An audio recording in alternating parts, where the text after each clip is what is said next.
Hello YouTube, and welcome to a new Elder Scrolls lore video. And today we're talking about Hagravens, the nasty hags that we encounter in both Skyrim and the Elder Scrolls Online. Now, before we begin, I wish to bring to your attention that I now have a Twitter account where I post jokes and video notifications because, well, YouTube doesn't do that a whole lot of times anymore for my subscribers. So you can follow me on @notfarengar. That said, it's not gonna be a very long video today, so let's not waste any more time and kick off with the video.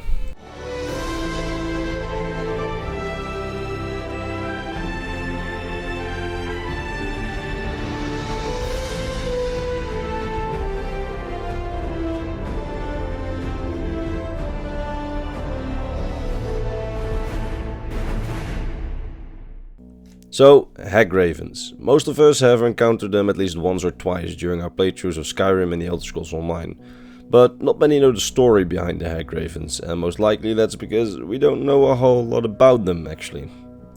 Very basically, a Hagraven is a witch that craved power so much that she was willing to surrender her humanity and physical appearance in exchange for greater magical powers.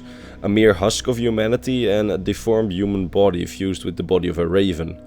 The resulting creature is a very strong creature in the black magic arts and, contrary to popular belief, retains the intelligence and cunning that it had before the transformations. Although it's rumored that the Hagraven transformations also transforms a witch's emotions and drains much of the good aspects of their personality and emphasizes the bad aspects. Personality traits like jealousy, possessiveness and sadistic tendencies get stronger, while compassion gets weaker, for example.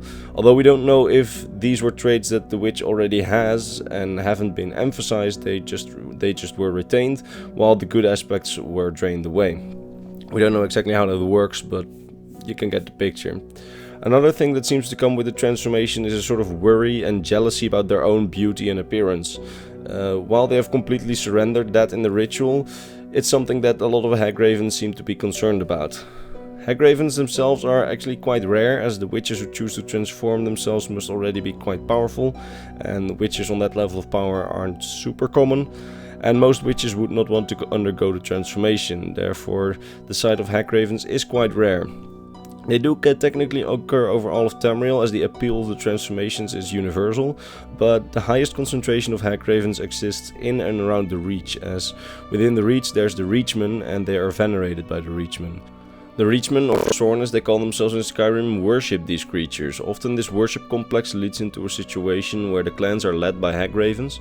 In some clans it's even customary to be led by a witch who works towards becoming a Hagraven, and then when the next Hagraven dies, then another witch will go into training to become a Hagraven and then lead the clan again. We don't know much about this transformation ritual itself, and when I say not much, I almost literally mean nothing. It's been suggested by a lot of people online that the transformation is somehow linked to the Daedric Prince Nocturnal, but there's no in-game evidence that I could find for this, unfortunately. We do know, however, that the ritual gives their bodies not only much more magical potential, but also transforms and transmutes certain aspects. Like, for example, the hands get claws, and those claws themselves have highly magical properties, as do the feathers that start growing on their bodies after the transformation.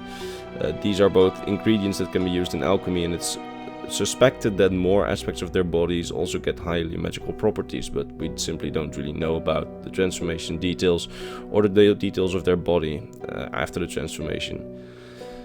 As I iterated before, these transformations can be very useful for witches seeking great power and that are willing to pay any price and surrender their humanity. As such, it's not like Hagravens are united in any clan or anything, as witches just undergo the transformation individually.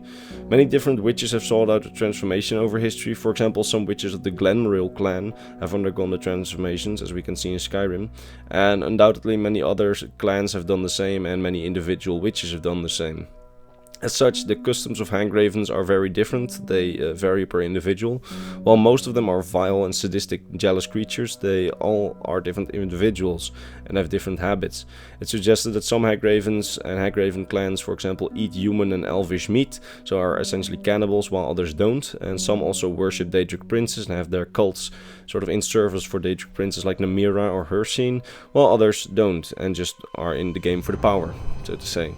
Now, a final thing to note about Hagravens is that we have this book in the Elder Scrolls Online which describes the author of the book being a slave to a Reachman clan, which was being led by a Hagraven. This Hagraven apparently had a husband and a son. Now, the husband was a powerful necromancer, which makes some amount of sense, as he's just there for the sort of power couple, so to say, and not really there for, you know, the personality of his wife or the looks. Like, I don't want to be objectivist, but Hagravens look pretty awful. But the fact that there was a son is pretty strange to me, as I would personally assume that when they surrendered their humanity, they would have also become infertile. However, this doesn't necessarily have to be the truth, as within this book, the existence of a Hagraven's son is actually confirmed. But then we have to take into account that it's possible that this son was born before the transformation, when she was still a witch. If that's the case, it means that the Hagravens might still be infertile, but the book does not really answer the question, as it doesn't really address whether the son was born before or after the transformation, meaning that it's still unknown whether Hagravens also surrendered their reproductive capabilities in the ritual. And that is basically all we know about Hagravens. Not a whole lot, if I have to say so myself, but I had a couple of people requesting this video after doing a video on Wisp Mothers and Ice Raids, so here we are. Hope that you're happy. I really enjoyed researching for this video, actually, as I never really knew a lot about Hagravens. And especially the story about the son and the husband was really weird to me for some reason. That said, before we end this video, let me thank my top patrons, Mr. Bernardo Binda, Metaloid1v1, Gabriel Binda, Mr. Para and Mr. Christmas. These guys, along with the others on screen, make my weekly lore videos possible, and for that I am of course very grateful. Alright, so I hope you enjoyed this video. If you did, consider sticking around until next Thursday, when the next Elder Scrolls lore video airs, and consider following me somewhere outside of YouTube to get the notifications for the videos, as YouTube just doesn't do that anymore. Like my Twitter, @NotFarengar. That said, it's time for me to head off and work on my lore video for next week. Bye bye.